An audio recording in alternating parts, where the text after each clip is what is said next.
Hello everyone, I am Hemant. Welcome to my channel explore chemistry. नए viewer से request है इस चैनल को सब्सक्राइब करें। आज जो टॉपिक है बेटा आपका वो है लॉ ऑफ केमिकल कॉम्बिनेशन। पिछली क्लास में बेटा हमने बात की थी अनसर्टेनिटी इन मेजरमेंट की, जिसमें हमने scientific notation, accuracy and precision और सिग्निफिकेंट फिगर के बारे में बात कर चुके हैं।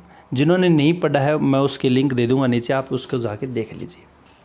चलिए बात करते हैं आज लॉ ऑफ केमिकल कॉम्बिनेशन की।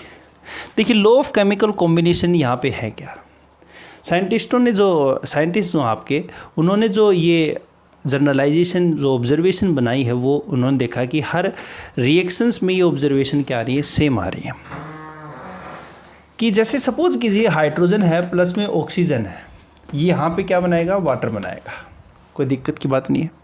मैं मान लेता हूँ कि हाइड्रोजन और ऑक्सीजन आपके क्या बना रहे हैं, वाटर बना रहे हैं। और यहाँ पे कार्बन प्लस में ऑक्सीजन है और यहाँ पे क्या बना है, CO2 है। बैलेंस कर देते हैं, इसको बैलेंस कर लीजिए, ठीक है। इसी तरह से आपका नाइट्रोजन है प्लस में हाइड्रोजन है, यहाँ पे क्या बनाएगा, अमोनिया बनाएगा। और इसको बैलेंस करूँ तो बेटा कितना होगा, यही तो बैलेंस होगा। चलिए तो यहाँ पे आप क्या देखते हो कि हाइड्रोजन का कितना मास है, 1 है मास, मतलब 1 ग्राम है आपका, तो 4 के कितने हो जाएंगे, 4 ग्राम। ऑक्सीजन कितना है, 1 ऑक्सीजन का 16 ग्राम होता है, तो यहाँ पे 2 ऑक्सीजन का कितना हो जाएगा, 32 ग्राम हो जाएगा।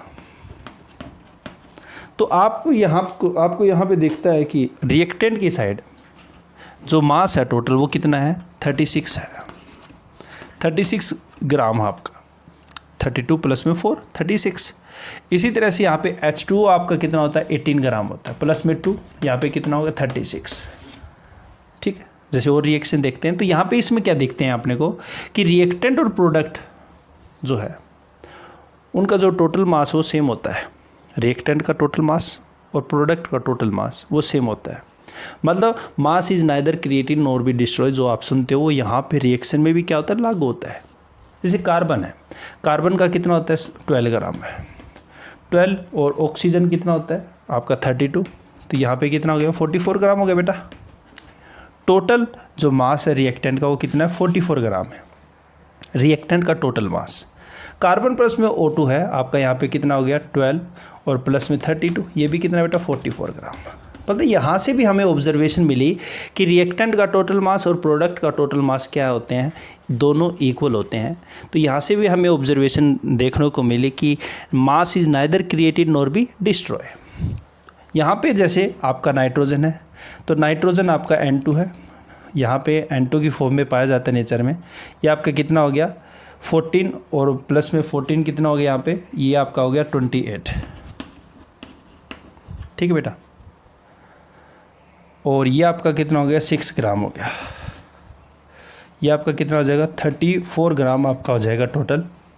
और यहाँ पे अमोनिया होता है 17 और प्लस में N2 में 2, तो कितना हो गया, 34 ग्राम। मतलब हर रिएक्शन में साइंटिस्ट को ये देखने को मिला कि total mass of reactant is equal to total mass of product. तो इस तरह की ऑब्जर्वेशन जो मिली हैं उनको, उन जर्नलाइजेशन, उन ऑब्जर्वेशन को उन्होंने क्या किया, उनको लॉज का नाम दे दिया। और उन लॉ को क्या बोलते बेटा, लॉ ऑफ केमिकल कॉम्बिनेशन। तो लॉ ऑफ केमिकल कॉम्बिनेशन की डेफिनेशन अगर बनाते हैं तो क्या बनेगी बेटा, देखिए कि ड्यूरिंग केमिकल रिएक्शन जो आपकी है, during chemical reaction changes are occur and these changes are observed by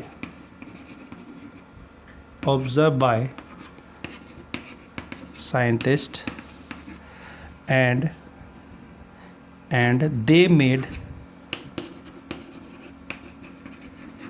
made certain generalization, and these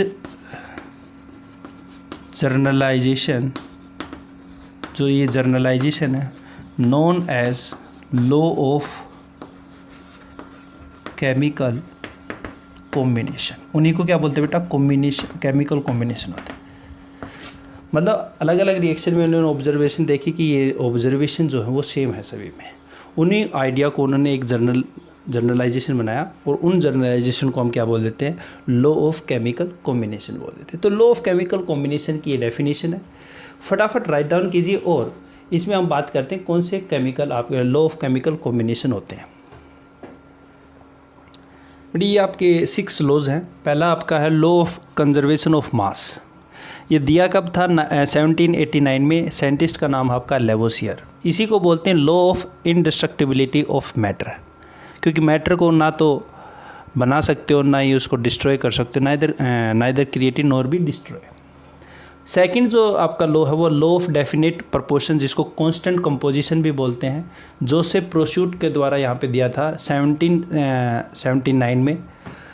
law of multiple proportion 18 यहाँ पे 3 में दिया था डाल्टन के द्वारा। डाल्टन एटॉमिक थ्योरी इसी ने दी थी, डाल्टन ने। फोर्थ जो आपका लॉ बेटा, लॉ ऑफ रेसिप्रोकल प्रोपोर्शन, या इसी को बोलते हैं इक्विवेलेंट प्रोपोर्शन या कंपोजिशन। प्रोपोर्शन को कंपोजिशन ही बोलते हैं। 1792 में रिस्टर के द्वारा दिया गया था। Gay Lussac law of combining volume, volume से रिलेटेड था ये लॉ आपका, जो कि गे ल्यूसेक ने ही दिया था आपका ये लॉ, जो कि आपका 1808 में दिया था। एवोगैड्रो लॉ ये आपका है 1811 में आपका ये लॉ दिया था एवोगैड्रो के द्वारा। इनके सभी के नाम लिख दीजिए फटाफट। ईयर जो है वो आपको बस थोड़े ध्यान में रखने हैं, किसी भी एग्ज़ाम में पूछे नहीं जाते आपकी ईयर कि कौन से साल में दिए हैं, बस आपके थोड़ा सा लिख दीजिए इसको। और साइंटिस्ट तो आपको ध्यान में रखने की किस साइंटिस्ट ने आपको ये लॉ दिए हैं। चलिए राइट डाउन करिए इसको। चलिए पहला लॉ आपका है बेटा law of conservation of mass. नाम से पता चल बेटा कि मास जो है वो आपका कांस्टेंट होगा। मास को ना तो क्रिएट कर सकते हैं ना ही डिस्ट्रॉय कर सकते हैं, ये आप बचपन से ही सुनते आ रहे हैं 9th क्लास से। और इसी को बोलते हैं law of indestructibility of matter. मतलब मैटर को ना तो हम बना सकते हैं ना ही उसको क्या कर सकते हैं, डिस्ट्रॉय कर सकते हैं। तो नाइदर क्रिएटिव नॉर भी डिस्ट्रॉय, यही जो नाम है वो लॉ ऑफ कंजर्वेशन मास के लिए आपका फुल होता है। दिया किसने था आपका, ये आपका लेवोसियर ने दिया था और यहाँ पे 1789 में दिया था। इस लॉ के अनुसार अगर डेफिनेशन देखें, जैसे मैं एग्जांपल अगर देता हूँ बेटा यहाँ पे, जैसे हमने पहले बात की है हाइड्रोजन प्लस में ऑक्सीजन, यहाँ पे आपका क्या बनेगा, H2O बनेगा। और यहाँ पे आपका 4 ग्राम था, ये आपका कितना है 32 ग्राम। टोटल मास कितना है रिएक्टेंट का, 36 ग्राम है। हाँ या ना, ये आपका क्या है, टोटल मास है, टोटल मास ऑफ रिएक्टेंट है। ठीक है बेटा। यहाँ पे टोटल मास ऑफ अगर हम प्रोडक्ट की बात करें तो यहाँ पे हाइड्रोजन के कितने बेटा 2 और ऑक्सीजन कितना होता है आपका 16 होता है, और ये 2 आपका, तो यहाँ पे कितना हो जाएगा 18 और 18 to 36। ये भी आपका, ये आपका क्या बेटा प्रोडक्ट ऑफ मास है, मतलब टोटल मास है, टोटल मास ऑफ प्रोडक्ट। तो यहाँ से पता चल रहा है कि जो टोटल मास ऑफ प्रोडक्ट है, टोटल मास ऑफ आपका जो प्रोडक्ट है वो किसके बराबर होता है, रिएक्टेंट के बराबर होता है। टोटल मास ऑफ, दोनों इक्वल होते हैं, प्रोडक्ट और रिएक्टेंट का जो टोटल मास वो एक दूसरे के बराबर होता है। तो यहाँ से हम डेफिनेशन ये कह सकते हैं कि ये जो इन फिजिकल और केमिकल रिएक्शन, इन फिजिकल और केमिकल रिएक्शन, ठीक है ना, फिजिकल और केमिकल रिएक्शन मतलब यहाँ पे जैसे ये आपकी रिएक्शन कौन सी हो रही है, केमिकल रिएक्शन होती है। केमिकल रिएक्शन और फिजिकल रिएक्शन में फ़र्क क्या होता है बेटा, केमिकल रिएक्शन में प्रॉपर्टीज चेंज हो जाती है आपकी, फिजिकल में फिजिकल स्टेट चेंज होती है। जैसे वो H2 है, H2 सॉलिड है, उसको जैसे आपने गर्म किया, जैसे बर्फ़ आपकी, उसको आपने जैसे ही गर्म कर दिया तो आपका क्या बन जाएगा, लिक्विड बन जाएगा। तो H2 जो हो आपका लिक्विड है, इसमें केवल फिजिकली चेंज हुआ है, फिजिकली ही आपका क्या बेटा चेंज हुआ है। ऐसी रिएक्शन को क्या बोलते हैं, फिजिकल रिएक्शन बोलते हैं। तो यहाँ पे भी आप देखोगे तो 18 है इसका भी, और यहाँ पे भी आपका कितना है 18 ग्राम है। तो अभी भी इसमें टोटल मास जो रिएक्टेंट है वो प्रोडक्ट की क्या है, इक्वल है। तो इसलिए लिखा है कि इन फिजिकल और chemical reaction total mass of product is equal to total mass of reactant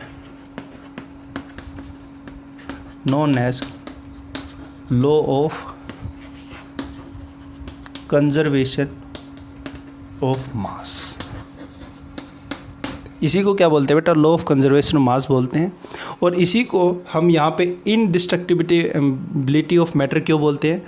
तो स्टार करके एक बात क्या लिख दोगे कि matter is neither created nor be destroy, due to which this law is also known as law of indestructibility of matter. Destructibility of का means क्या होता है? जो आराम से डिस्ट्रैक्ट हो जाए, टूट जाए आराम से, या आपका मतलब वो इस तरह से आपका चेंज हो जाए।